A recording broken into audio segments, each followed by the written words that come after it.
Yama everyone. Welcome to the State Library of New South Wales online programs and to this very special edition of Talking Deadly, hosted by Travis Vries with Deborah Taylor. My name is Marika and I'm a Gamilaroi woman and a project officer in the library's Indigenous engagement team. I'd like to begin this evening by acknowledging the traditional custodians of the unceded land on which I am today and on which I'm privileged to live, the Dharawal people, as well as the traditional custodians of the lands from which viewers join us, and pay my respects to their elders past, present and emerging, and extend that respect to the First Nations viewers who join us this evening. Talking Deadly is a speaker series usually held at the library, now held online for the very first time as a special series hosted by Gamilaroi artist, podcaster, writer and producer, Travis Vries. Each fortnight, Travis will be in conversation with First Nations artists whose work has responded to the legacy and 250th anniversary of Captain Cook's arrival in Kamay.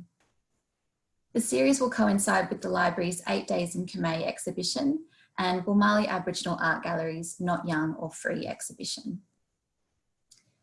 Tonight, Travis is joined by artist Deborah Taylor. Deborah lives in South Grafton, which is a part of the Clarence Valley in northern New South Wales. She is a proud member of both the Gumbaynggirr and Bundjalung nations.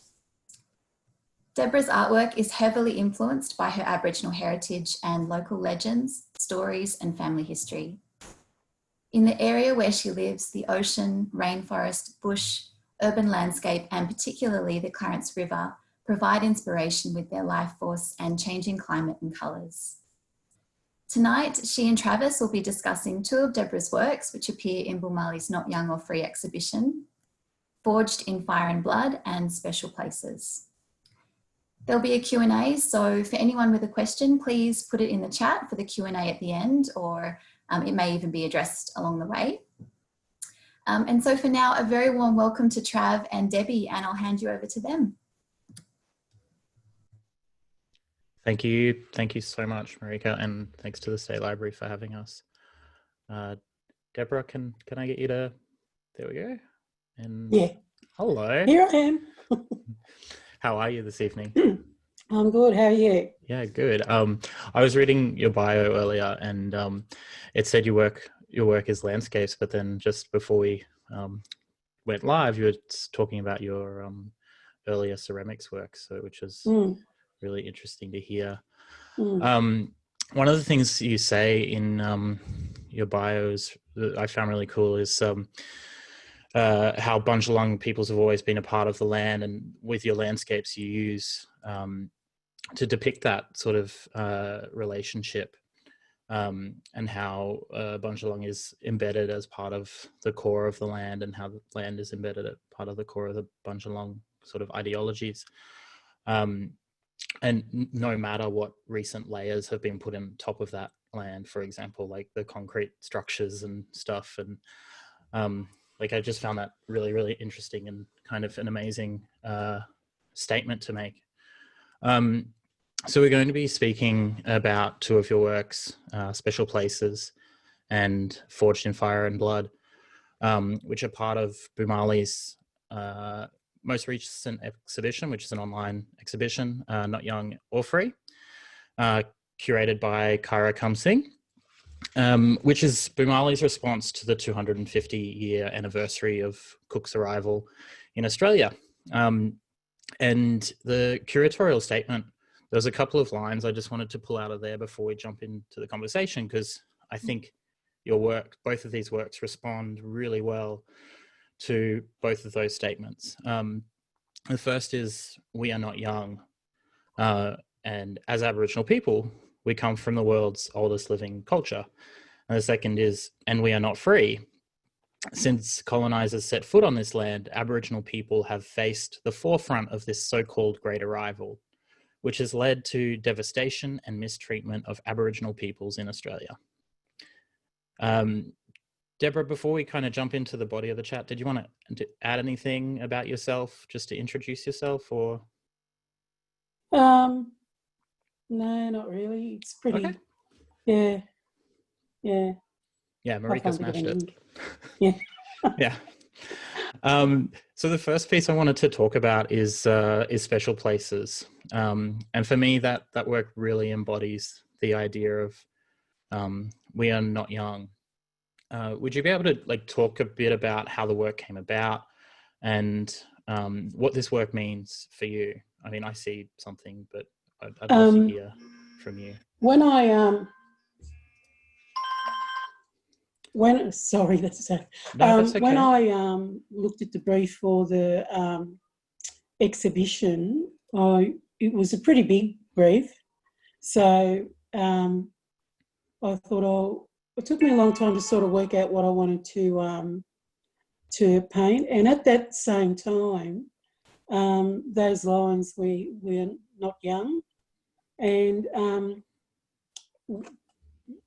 I've been doing, and I just thought about where I am at this stage with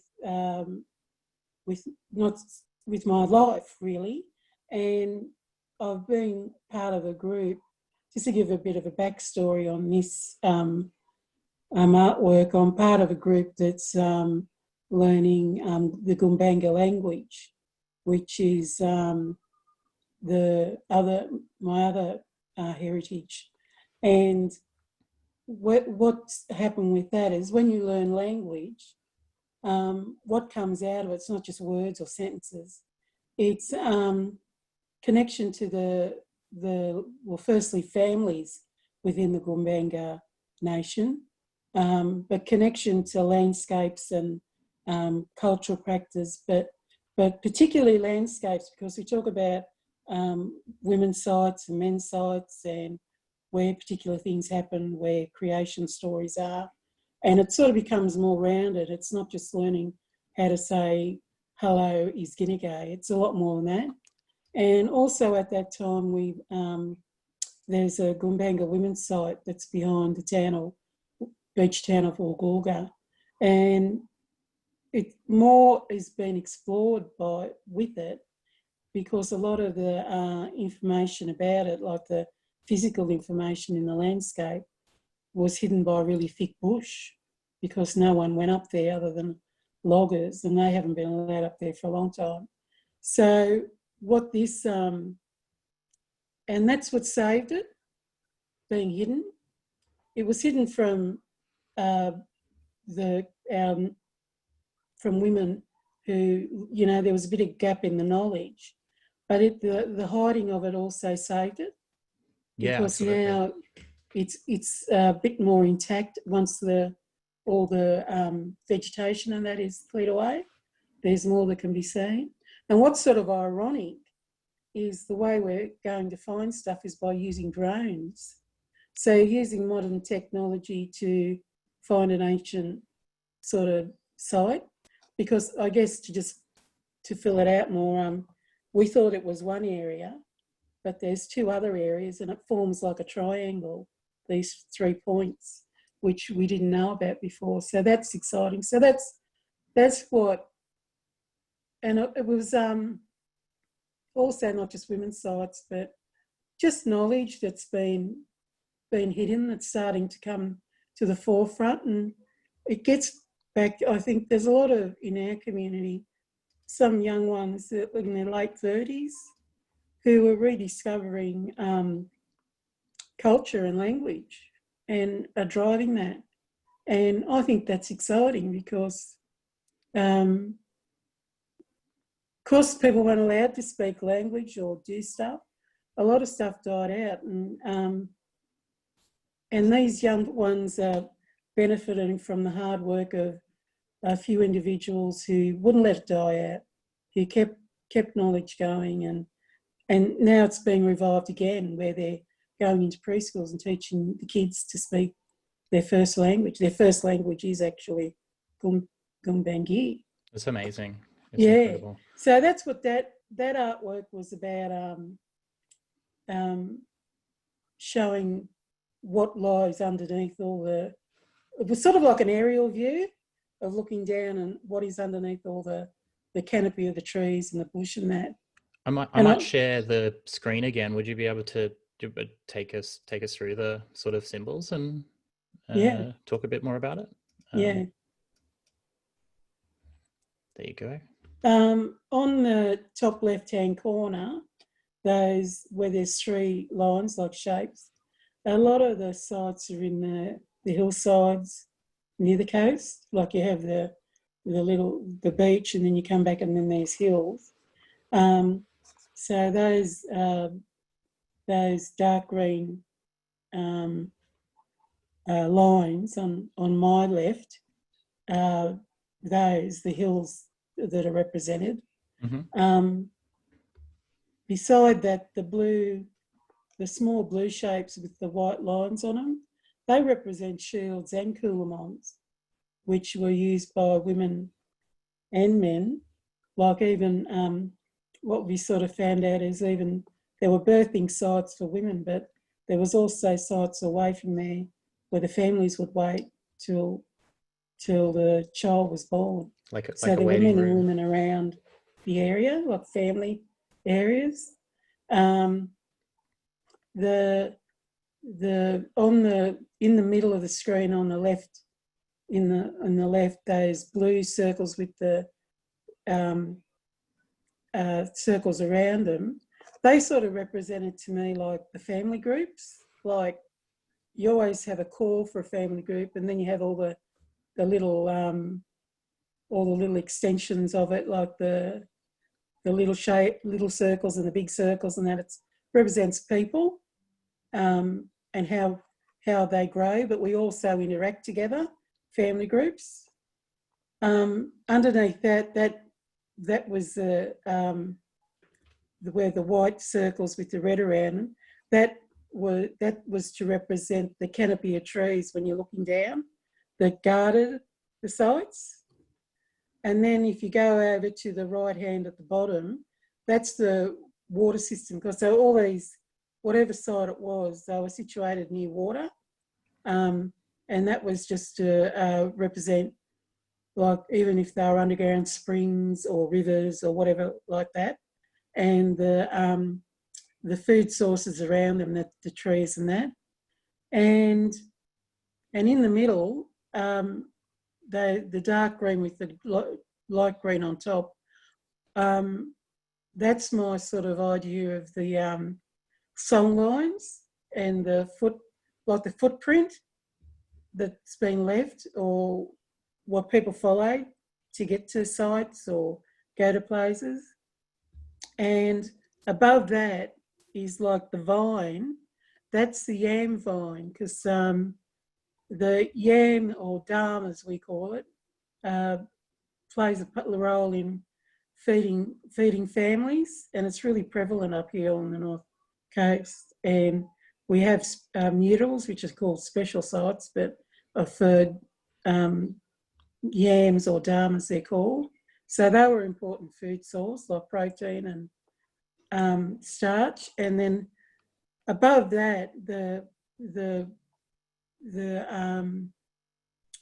those little kidney shapes, they were sort of again to represent women meeting and how we still meet today. Like, even though sometimes women's groups or particular families are at loggerheads, we're still sometimes we're all doing the same thing, and we might not be all facing the same way at the same time, but we eventually get to where we've got to go.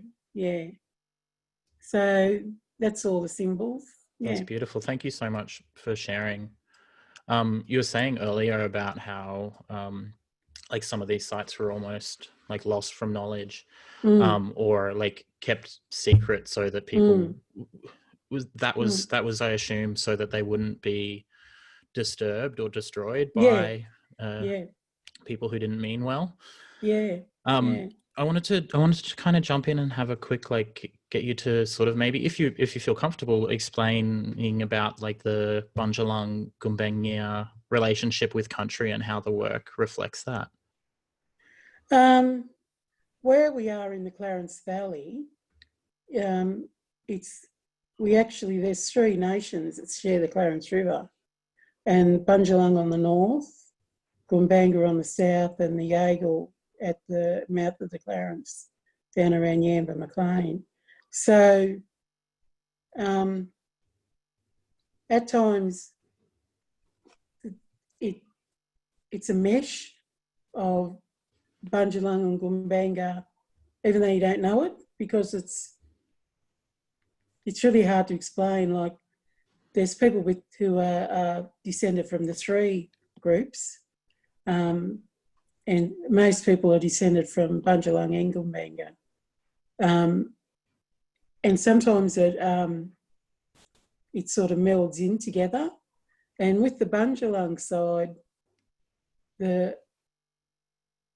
on the other side of the river around Grafton, there are actually in Grafton increased sites and women's sites actually in the town. And we were just talking about it the other day. In Grafton, they have a really big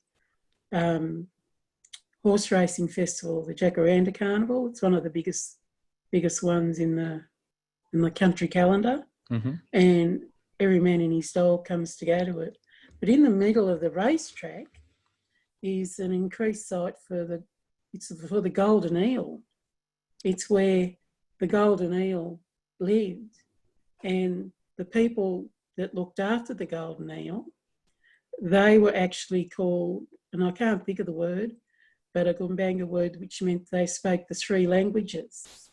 Oh, so wow. They spoke Bundjalung, Goombanga and Yagle, and they were in charge of this, and they were big eels, but they were too greedy and they wouldn't share the eels.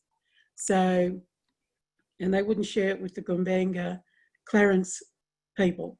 So what happened was the eels walked across the land to the Clarence River, which is about a mile or so from there. But when they got there, the site they went to, which is next to the old Clarence River Bridge, which is next to the bridge, they became smaller eels. So the eels are smaller now, but the golden eel lives near the bridge. But in the middle of I guess the biggest white money-making enterprise, gambling on horses, in the middle of that is a special site for the golden eel in the middle of the racecourse. Do you still get access to that? Yeah, it was part of a golf course, but they stopped it now, so you can get in there and have a look. But it's just, I think it's bizarre where sites are in towns. If people absolutely. find out, like it's they're sort of in clear view. Yeah, and you often find, I've often found when I'm traveling around, particularly New South Wales, that like colonial structures have been built purposely on top of sacred sites, and it's scary to think how they've taken taken over that spiritual connection. But the Clarence River plays a huge part in my art, and that's shared by all three groups. And there's the Duragan story, which is how the Clarence River was created, and that actually it's like a Bundjalung. Well, it's a Bundjalung Yagle story, and it's how an old woman's water source that she guarded the water up near Tabulum, and her son-in-law found it and broke the banks of her dam, and it rushed down to the Yamba, and there's various what are they called? Landmarks on the way right down the Clarence River where she tried to stop the water, and she eventually ended up in the mouth of the Clarence River at Yamba, a big rock under the water. Mm-hmm. And they tried to blow it up, this rock, to deepen the water to get bigger boats, ships into the Clarence River, and it rained so much it nearly flooded Yamba off the map. So they've never done that again, tried to deepen the river there. But that's a story with the Clarence, and it's shared by all three of the tribal groups. Yeah. I feel like your art, and we'll talk about the next piece in a moment, but I feel like your art really kind of keeps coming back to tell these different stories in different ways. I mean, I've had a deep dive into a lot of your work in recent times, and like how has, I guess, your art practice help you kind of reconnect or kind of continue to develop your kind of connection to culture? I think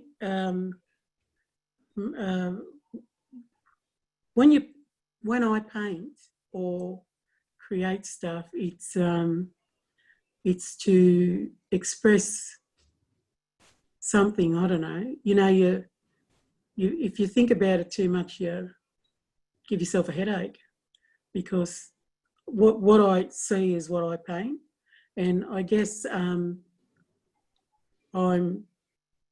a part of various groups around here, and some of them are about the environment, and I really despair on how things are going for our environment, you know, with the water. And I guess this last year, it's really shown how fragile everything is with the drought and then the fires and the virus. And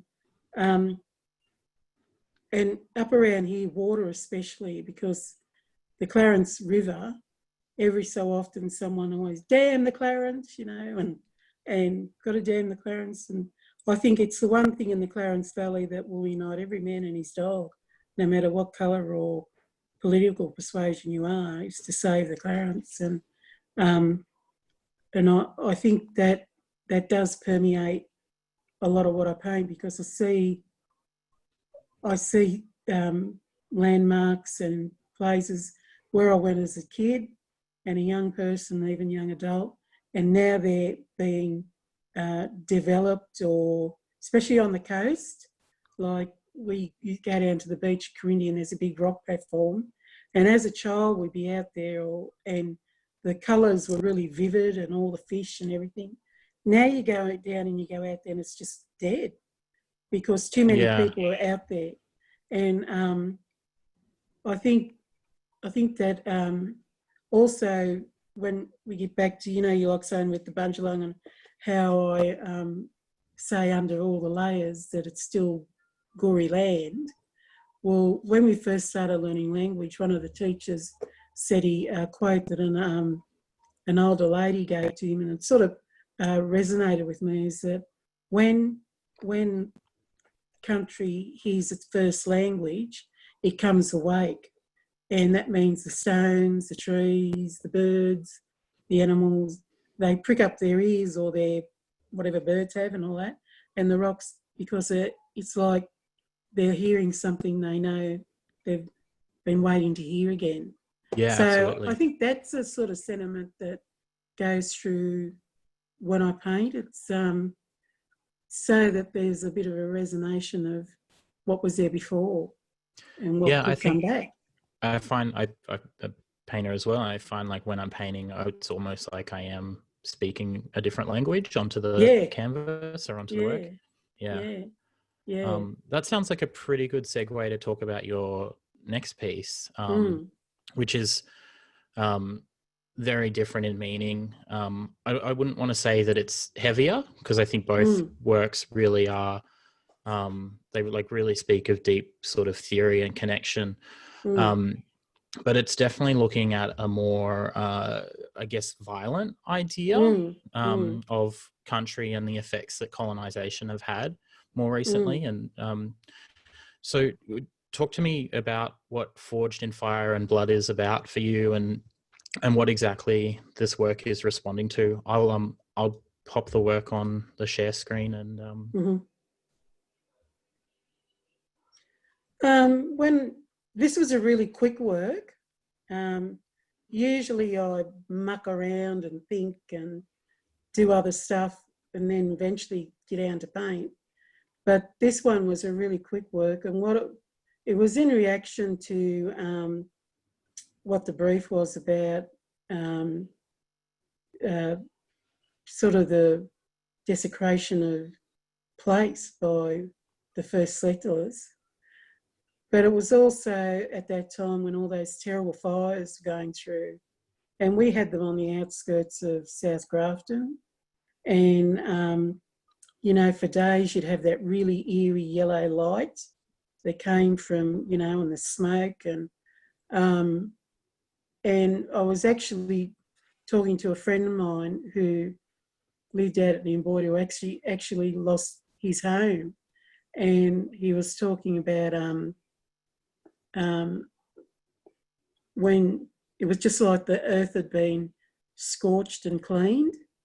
And then I was talking to someone else who lives on a farm, and he said after the fire went through, they found all these artefacts that they never knew were there, but were so under, you know, the fire was so fierce that it brought them to light.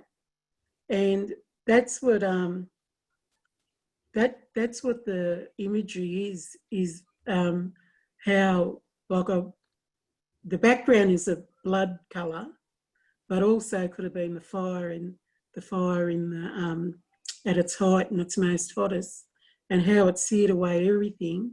And underneath is what's always been there, whether it's artefacts or areas where Goori people lived, and it's just burned into the landscape. And also at that time, it was a lot of talk about how Indigenous people manage the land and the fire management. And I'd also read Bruce Pascoe's Dark Emu. I really liked that book. And the sense he was making in how the land was being used by Aboriginal people. And I just think the mismanagement of water, you know, why in this country do people have to buy water back from the government, whoever? You know, that the water belongs to everybody. It's not a commodity to sell. And I just think mismanagement and overpopulation, like people are building where they shouldn't build, and there's a lot of people living in areas, like especially you see it out in country areas where areas are being developed as towns grow.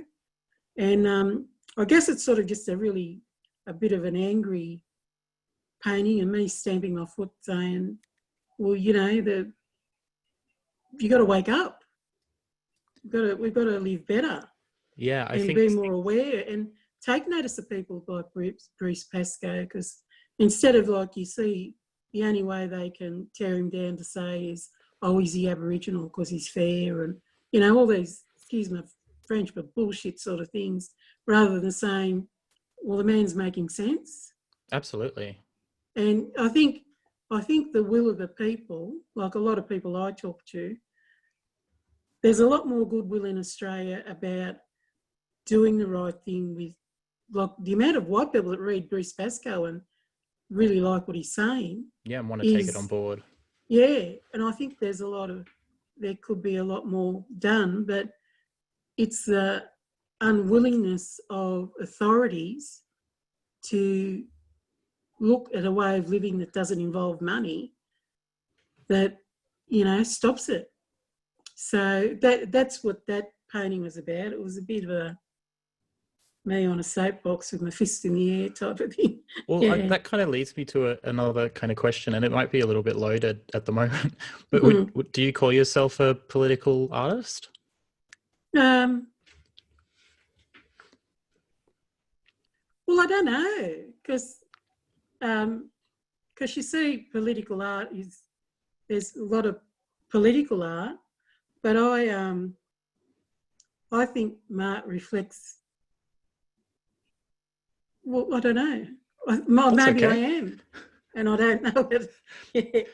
But I just. Well, I think this works. Hey? No, you please go, please. I just think there's common sense, and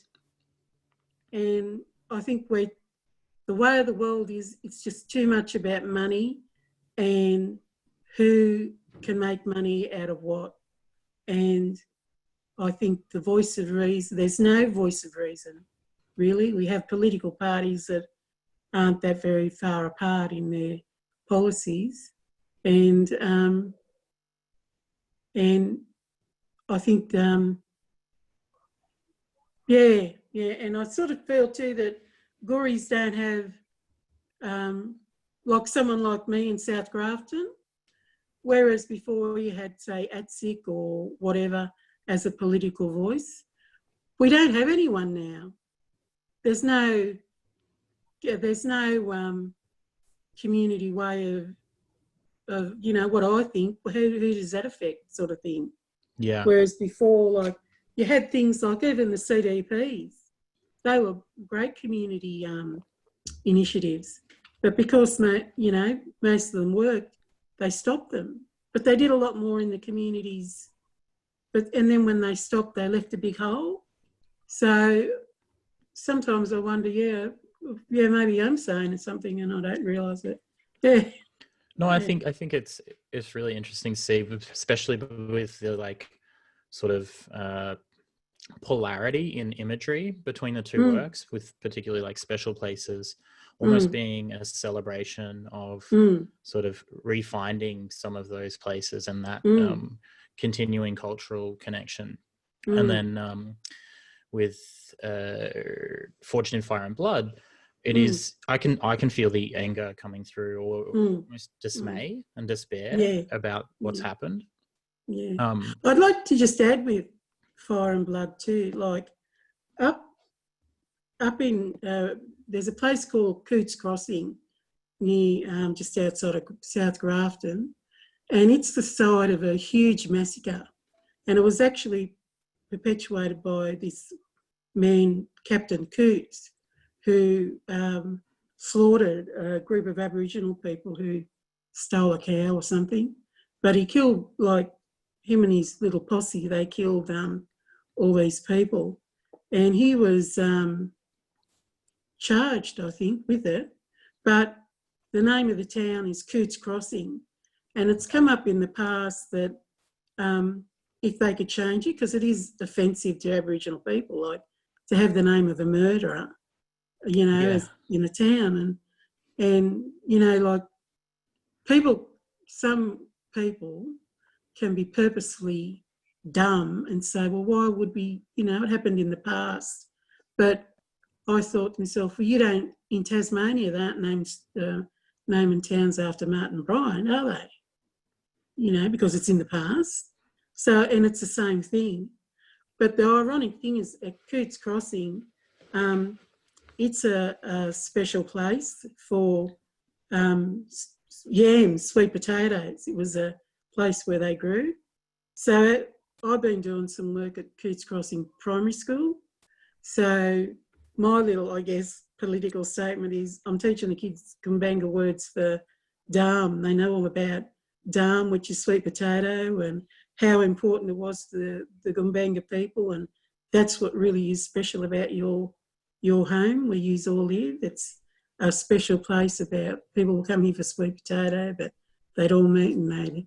And I think, to me, that's my one way of, if you can, the little ones out there are thinking about Cootes Crossing as a special Kumbanga site for sweet potato, and it changes that perception that it was. And I sort of think it's a bit of like, up yours, Captain Cootes, we're not talking about you, sort of thing. Yeah, change the story. But they're hearing Kumbanga, but the land out there is hearing Kumbanga words again.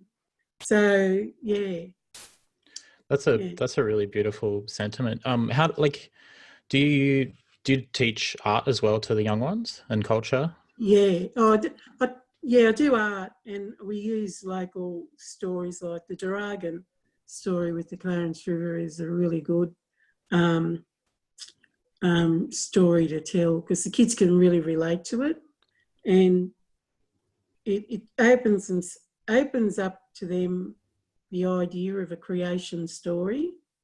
And I use a book, a storybook that Bronwyn Bancroft illustrated, and she spoke to two elderly ladies before they passed away up here to tell the story. So it's a really special book for here.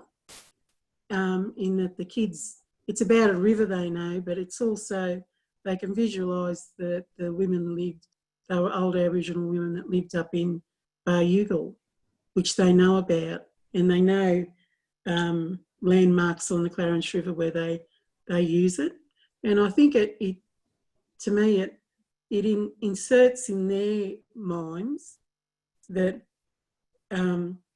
Aboriginal creation stories aren't just mythical. It's about, they can really say, well, and they really want to at that age, when you talk about particular landmarks, they say, we go there and fish, or we know that place. And so it really, it's part of their... It's still practical knowledge. Yeah, and it's part of their little lives. You know, they all want to, you know, say to you, oh, I go there. And so I think, yeah, that's the sort of stuff I do with the kids. Yeah. Yeah. Yeah. One of the things when we were talking earlier, I mentioned about how when I see your work, I can kind of see this connection to earlier pre-colonizational pieces and how your work is a part of that, telling the story of country and how country has changed and evolved over time. And that's, I think that's an amazing thing that we're able to continue to be a part of that and to chart, it is almost it's our written record. Yeah. And that's important. Shall we jump over into the Q&A after this as well? Yep. Cool. Did you want to say anything about that, sort of keeping a written record through your artwork? A few years ago here, a man called Sam Cullen bought at Sotheby's 38 photos that a German photographer, Lind, took of the Clarence Valley, the Lind prints they're called, and they're of people in posed sort of black and white photos with all artefacts and stuff. And he bought them, and it was about something like 150,000 or something. But then he donated them back to the Clarence Valley Aboriginal people, and they've been kept at the gallery, the Grafton Regional Gallery, because they've got to be stored in special places. And part of his reason for giving them back was also to find the descendants of these people. And it was nearly impossible because Link didn't keep any records. He never named the people. They were just a tree in the picture or something. And, and those people were right at the cusp of when white people were coming to the Clarence Valley, because the men still had scarification. The women had their little finger cut off, and all the artefacts that were there. And there is not one word to say that they're human beings. And it's really, to me, that we are duty bound now. Like when I say young people in their 30s and 40s that are rediscovering language and that, the recording of it and the recording of stories and people and places, it's got to happen, because we don't want in another 60 years people looking at other photos and saying, well, we don't know who those people are. It's important in any way you can to tell the truth in the story about, or it's gone.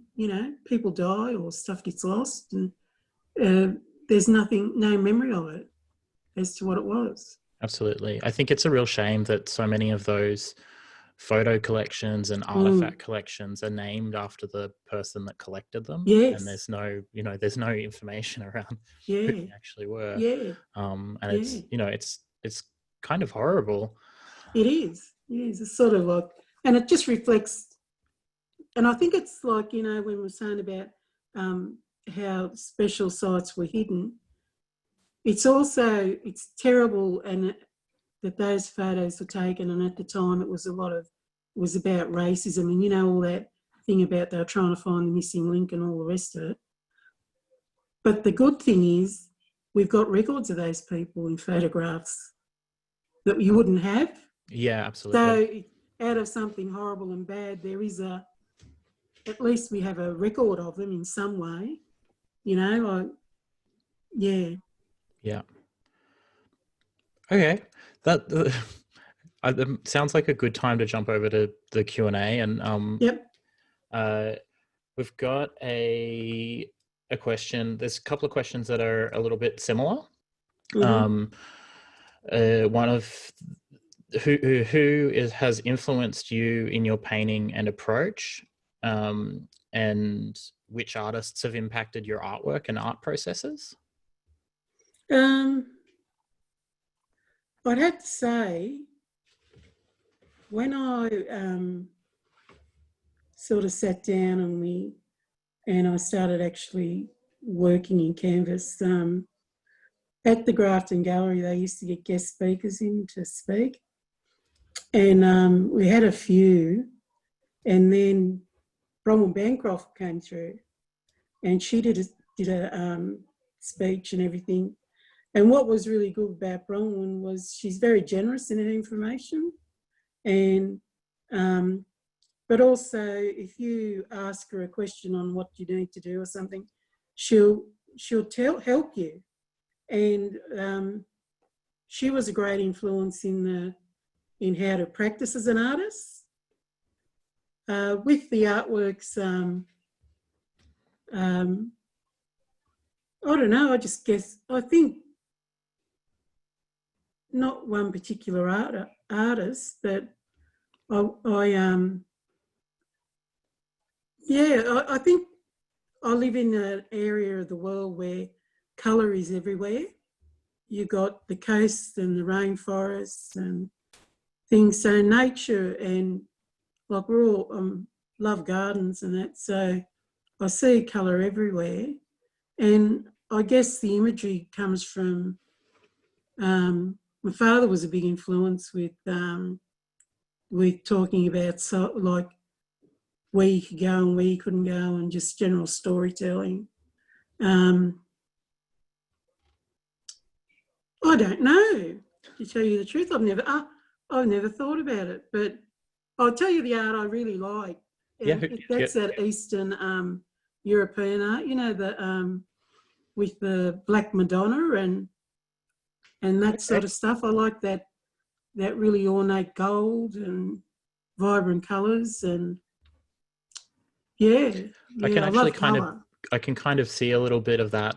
I'm showing female energy of yours at the moment. I can see a little bit of that sort of coming through in that work, which is interesting.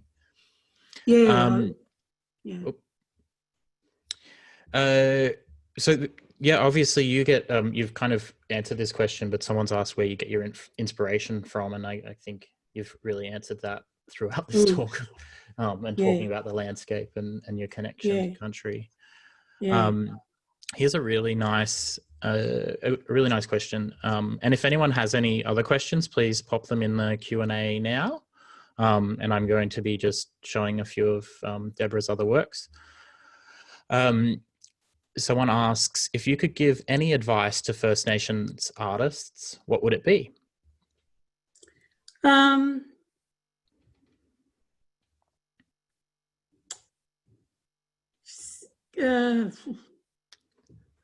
Find a good mentor.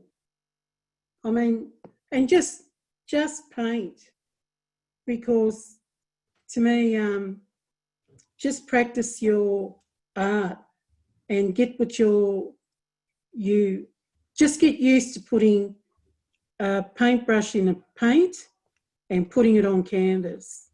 And to me, that's if you can start doing that, and then I think I benefited from. We're really lucky to have the Grafton Regional Gallery that does a lot of proactive workshops. So I did that. Know your history. Paint what you see.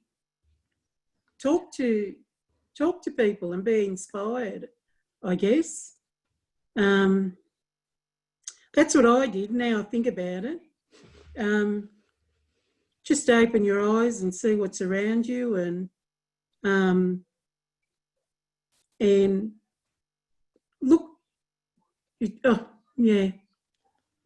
I was That's going okay. to say something that sounded a bit wanky, but look for interesting people and things, and be inspired by what you see, because I get inspired by, I like watching home renovation shows because I want to be an architect, but also like garden shows or anything to do with where you see these landscape renegades that are really doing sustainable stuff. That inspires me with art. Yeah, so... I laugh And, because I you have know, a your secret community. addiction to home renovation shows. Yeah. But I'm too lazy to do it, what anything they do. But I think look around at how rich your community is and your family is, and be inspired by that. Yeah. I hope that helps. It Sort of does. rambled on a bit there, sorry, but No, that's okay. I'm looking at some of these other paintings, and you kind of show like a really broad range of techniques within the sort of these different works here. I was wondering, like, do you have a kind of preferred technique of painting that you work in? oh, it's always acrylics. I was lucky enough to go to the gallery had a visiting artist. She did collages, Deborah Kelly, and I went to her. I thought I'm going to go and do some different sorts of workshops, and I went to the collage workshop, and which I've never understood, because you know how they have a figure with a horse's head on it, like a man's figure, and he's got a horse's head, and it's all cut up and jumbled, and you know, it's all pretty bizarre. But I used collage in the next artwork, all the little squares. Yeah. In that one? Oh, there's another different one that I didn't send you, but I use in the small squares, I use collage, but generally it's just acrylic on canvas, and and one of the big things, all my artwork, it never turns out, I've got a vision in my head, but then when I paint it, it's never the same. So it always turns out a little bit different. But yeah, it's just mainly acrylic on canvas. Yeah. You've been painting for a number of years now. Are you still learning, would you say? Oh, all the time. And I also, when I go to galleries and see what other people do, I realise I have so much more to learn. And, you know, when you see all the different techniques and everything like that, I just think, wow, yeah, how talented people are. Yeah. So I think there's always something to learn. Yeah. Yeah, absolutely. Yeah. We've got a couple more quick questions, I think. Someone asks, did you always want to paint? Yeah, I did. When I was in high school, because I always drew, and when we got into high school, you know, you had to pick your subjects. The art class is full, so I had to take commerce, which was a bit of it wasn't good. And then left school and started working and all the rest of it. And I've always doodled and did pencil drawings and that sort of stuff. But it was only then when I left work, like I took a redundancy from the public service, and my nephew started the ceramic business under CDP at Grafton, South Grafton, that I actually got into painting, actually painting. And when like getting back to that, what advice I would give, when I first started, I was frankly shit myself, because I thought, what am I going to paint? Well, I don't know. What do we do? And we all had we all had a good laugh at the first lot of pots we painted, because they were so real garam pots, but it was just starting. Do you still have any of those first pots? I think I got one out the back. I painted an owl and I thought it looked real deadly. And I said, how does this look? And my cousin started laughing. I said, what's wrong? And I did all their eyes in like a lot of little circles, you know, one small circle and one around it. And they said, it looks like, you know, in the cartoons when they punch them in the head and their eyes go all wonky. And I hadn't seen that. So that was my first pot. But just persevered and got to know the paints and that and the surfaces you work with, and it'll all come to you. But I'm really thankful that Andrew did that with the ceramics, and I went along. There was a bit of sort of, you know, fate, I guess, and that's where it all started up. But I, excuse me, I always did draw. Actually, I drew a big dragon when I was supposed to be doing my Year 12 study for maths. I drew this massive dragon instead of studying. So did you still ace that test? No. No, I didn't. I think we have one last question. We kind of answered this earlier a little bit, but someone says your art focuses deeply on landscape and country. How has art helped you to connect to country and culture? I think it's just made me more aware of landscape. Oh, the thing, when I go to, because we always go to a little beach called Red Rock, and whereas before you go there and it's lovely and all the rest of it, I think it's made me more aware of how beautiful and precious and how precarious it is that overdevelopment can ruin it. The beauty that I see, it's always, you know, it's always just, it doesn't take much for it to come under threat. And it's mainly by, you know, man who wants to develop around the beaches or take the water. So it makes, I'm more aware of the landscape and how precious it is, I think. And I think that's what I try and convey in the artwork, that it's precious, it's beautiful and it's precious, but it's fragile. And I think with the virus and that, you know, it's really shown now that things can change with excuse me, things change within a month, you know, the whole world can change. Absolutely. That seems like a good place to sort of wrap things up. Yep. We've had some really nice comments in the Q&A as well. And thank you so much to everyone for coming along. Deborah, what are you working, just like one final question from me. What are you working on at the moment and what are you excited about? It's just a little acorn of an idea that I was going through really old photos of mum, dad and his sisters, and mum was one of 7 sisters, so I always think of the 7 sisters, the star constellation, when I think of them. And but I was looking at these old photos and of the ladies, like when Dad and they'd go to town, he'd wear a hat, you know, they'd all doll up, and the women were always. And I was thinking there's some really nice, like, iconic sort of photos, and I thinking about reproducing those photos with their descendants, you know, like, but it'll be like if you have 3 sisters, I'd like to make a photograph using their 3 grandsons or 3 great-grandsons, and, you know, just to show, I guess, the, what's the word? So like passage of time, but also... Yeah, and how family goes on. Yeah, that's really beautiful. Life goes on.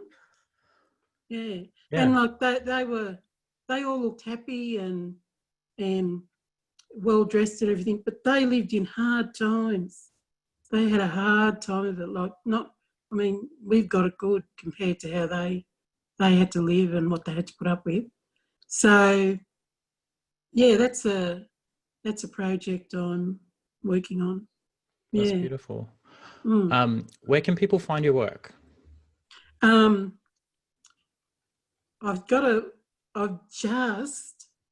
son helped me we're doing a website. It's just started, and what happened was we put all the stuff on it, and he said to me, you've sold all this stuff. And I said, oh, okay. So I'm currently painting to put new works up. Okay. So once that's, it just needs a bit of tweaking, and then I'll have a website. So, and I'll get him to help me maybe, and I don't know what I'm talking about here, linking it up to the library or something, once it's done, because it should be done in a couple of weeks. Yeah. Okay. Yeah. Until then, I assume people can connect with you through Bumali? Yeah, Bumali would be the best. And I want to give a shout out to Bumali with this exhibition. Like it was always planned, but then when they made it a virtual exhibition, I thought that was just great because it still went ahead and people get to display their work, and it's really innovative, I think, and good on them. Yeah. But if you want to contact me or look at anything, Bumali be the best place. Yeah. So I'll just read their website out for people who are watching, listening. If you go to www.boomali.com.au, Boomali is spelled BOOMALLI,